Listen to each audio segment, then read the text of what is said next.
যদি জীবনের প্রতি কিভাবে সংবেদনশীল হওয়া যায়, কিভাবে অনুভূতিপ্রবণ হওয়া যায় তার উপায় খোঁজেন, সেক্ষেত্রে শরীরে কি দিচ্ছেন তা অত্যন্ত গুরুত্বপূর্ণ হয়ে ওঠে।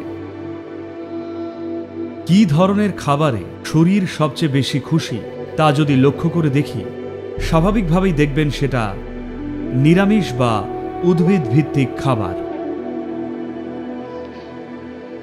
আমি বেশিরভাগ দিনই শুধু একবার খাই, তাতেই আমার গোটা 24 ঘন্টা চলে যায়।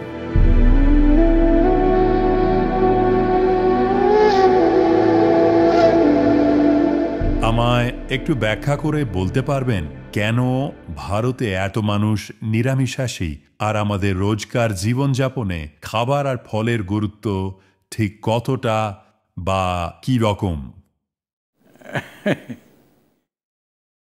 এই মুহূর্তে ভারতের প্রায় 38% মানুষই খাঁটি নিরামিষাশী, মানে বুঝলেন তো, ঐতিহ্যগতভাবে ব্যাপারটা এমন। আর প্রায় যেমন ধরুন 50 বছর আগে প্রায় 60% মানুষ নিরামিষাশী ছিলেন।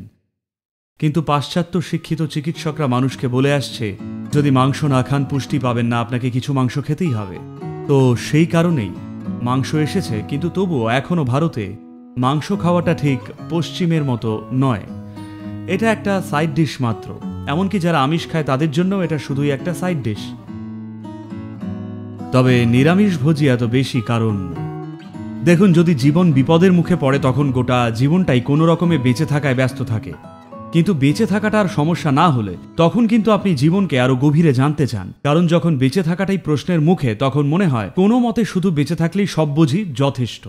কিন্তু বেঁচে থাকাটা সুনিশ্চিত হয়ে গেলে আপনি বুঝতে পারেন সেটা সত্য নয়, আপনার জীবন আরও কিছু চাইছে।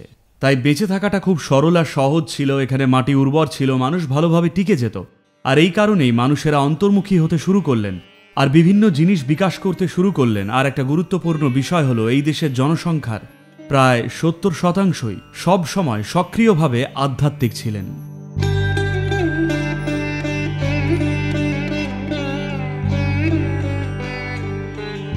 অন্তর্মুখী হওয়া জীবনের একটা গুরুত্বপূর্ণ অঙ্গ ছিল। আর এইভাবে যখন মানুষ অন্তর্মুখে ঘুরলেন তখন বুঝলেন কি খাচ্ছেন সেটাও গুরুত্বপূর্ণ। যদি শুধুই আপনি পেশিবহুল হতে চান তাহলে শুধু প্রচুর মাংস খেয়ে পেশি বৃদ্ধি করে নিজেদের মধ্যে লড়তেই পারেন। কিন্তু যদি জীবনের প্রতি কিভাবে সংবেদনশীল হওয়া যায়, কিভাবে অনুভূতিপ্রবণ হওয়া যায়, কিভাবে সাধারণ উপলব্ধি আর ক্ষমতার বাইরে গিয়েও নতুন কিছু উপলব্ধি করা যায় তার উপায় খোঁজেন, সেক্ষেত্রে আপনি শরীরে কি ঢোকাচ্ছেন তা অত্যন্ত গুরুত্বপূর্ণ। এখন কি খেলে তা শরীরের মধ্যে দিয়ে সবচেয়ে অনায়াসে, সবচেয়ে কম পরিশ্রম করে বেরিয়ে যেতে পারে, ব্যাপারটা বোঝাতে বরং এইভাবে বলি, ধরুন আপনি কাঁচা মাংস খেলেন। ধরুন একজন মানুষ কাঁচা মাংস খেল। এখন মাংসাশী প্রাণীদের পরিপাকতন্ত্রে পরিপাক নালীটার যে দৈর্ঘ্য তা তার দেহের দৈর্ঘ্যের চেয়ে প্রায় 3 গুণ বেশি হয়। আর সমস্ত উদ্ভিদভোজীদের পরিপাক নালীর দৈর্ঘ্য শরীরের দৈর্ঘ্যের 5 থেকে 6 গুণ বড় হয়। অর্থাৎ একটা মানুষের পরিপাক নালী প্রায় 24 থেকে 28 বা 30 ফুট মতো লম্বা হয়, যা আমাদের দেহের দৈর্ঘ্যের প্রায় 5 থেকে 6 গুণ বেশি। এই জাতীয় পাচনতন্ত্রে আপনি মাংস ঢোকালে পরিপাক নালী দিয়ে তা খুব ধীরে ধীরে এগোয়। কাঁচা মাংস সিস্টেমের মধ্যে দিয়ে যেতে প্রায় 70 থেকে 72 ঘন্টা সময় নিতে পারে। আপনি রান্না করা মাংস খেলে আমাদের সিস্টেমের মধ্যে দিয়ে যেতে 50 থেকে 52 ঘন্টা লাগে। যদি রান্না করা শাকসবজি খান তাহলে সিস্টেমের মধ্যে দিয়ে বেরোতে 24 থেকে 30 ঘন্টা সময় নেয়। যদি কাঁচা শাকসবজি খান সেটা সিস্টেমের মধ্যে দিয়ে বেরোতে 12 থেকে 15 ঘন্টা সময় নেবে। আপনি ফল খেলে সেটা সিস্টেমের মধ্যে দিয়ে যেতে 1.5 থেকে 3 ঘন্টা সময় নেয়।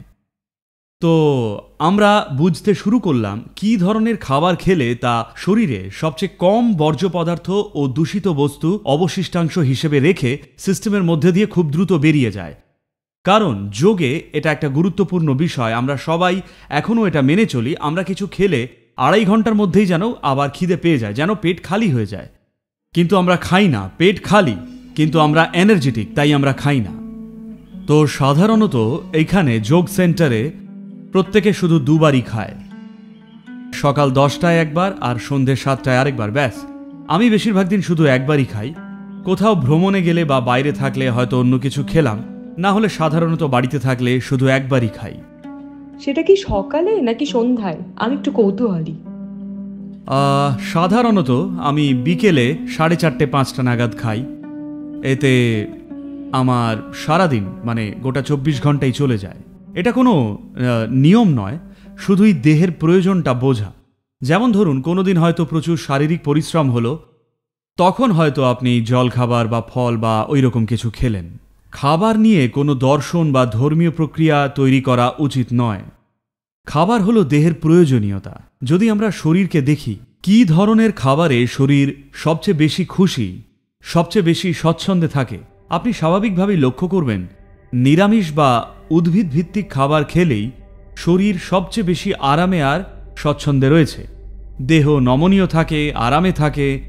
প্রতিদিন শরীরকে হজমের প্রক্রিয়ায় বেশি পরিশ্রম করতে হয় না।